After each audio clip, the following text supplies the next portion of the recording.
The Russia-Ukraine war has entered a new and increasingly dangerous phase. The night skies over Kyiv, Odessa, and Zaporizhia are lit almost daily by explosions.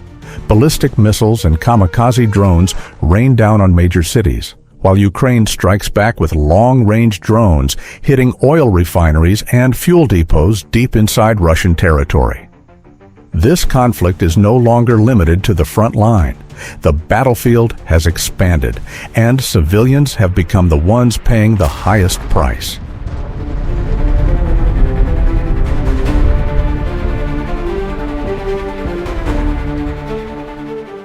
In recent months, both sides have widened their targets. Ukrainian drones have struck oil refineries, fuel depots, and energy terminals across Russia. Massive fires broke out in Ryazan, Saratov, and Volgograd. Reports suggest that nearly one-fifth of Russia's refining capacity was disrupted, undermining domestic supply and limiting exports abroad. In response, Russia unleashed waves of ballistic missiles and ran 2 drones against Ukrainian cities. The official targets were weapons plants, ammunition depots, and military facilities. But the reality was different. Power grids collapsed, water supplies were cut off. Residential neighborhoods were left in ruins.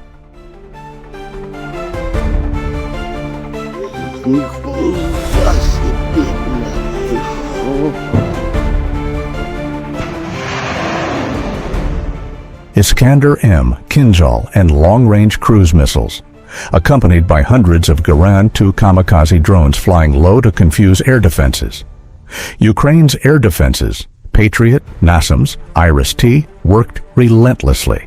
Many incoming threats were shot down, but the sheer volume made it impossible to stop them all. Each night, sirens wailed, explosions echoed, and civilians rushed into underground shelters. Living under the shadow of missiles has become part of everyday life.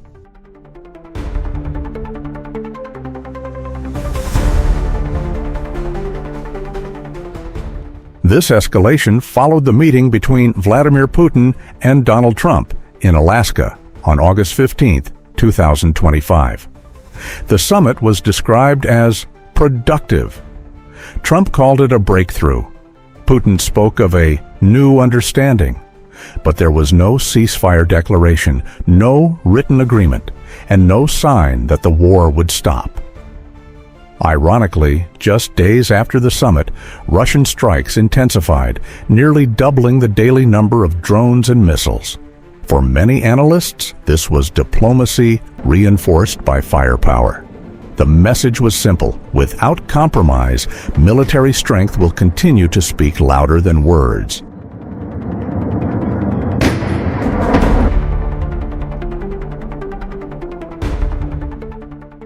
At the same time, Ukraine pressed forward with drone strikes inside Russian territory.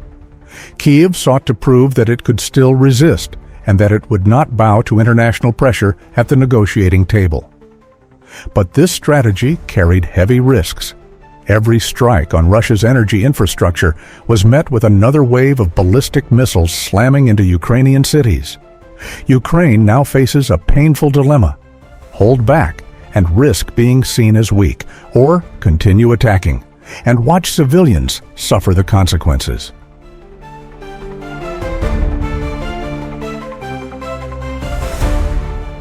The pattern is now clear. Ukraine strikes Russian refineries. Russia retaliates with ballistic missiles and drones against major cities. Ukraine answers again with long-range drone attacks.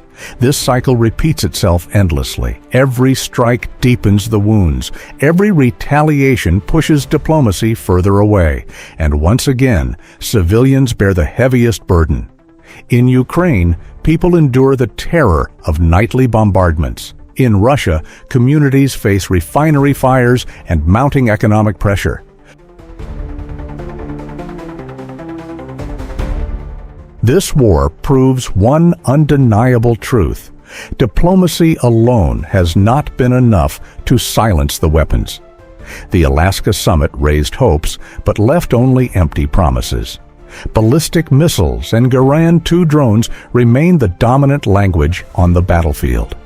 As long as both sides choose force over compromise, peace will remain a distant word, buried under the sound of explosions and the sirens that wail across Ukraine almost every night.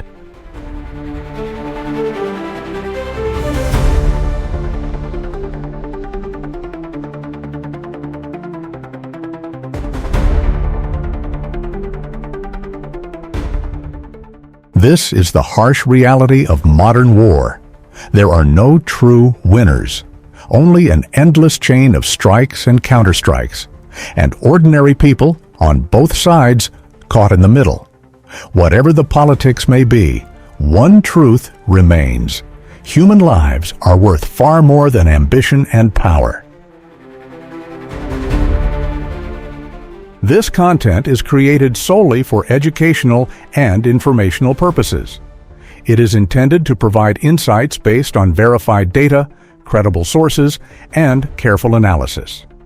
Our goal is to foster a deeper understanding of modern military technology and current events, not to promote or endorse any form of conflict, propaganda, or political agenda.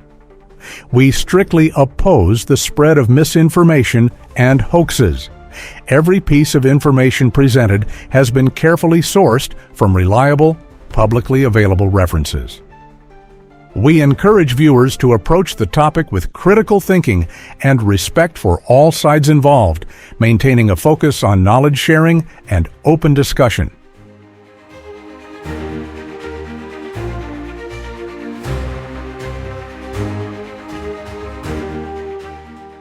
And as always, don't forget to subscribe to this channel, hit the like button, share your thoughts in the comments, and spread this video so more people can see the reality of what's happening.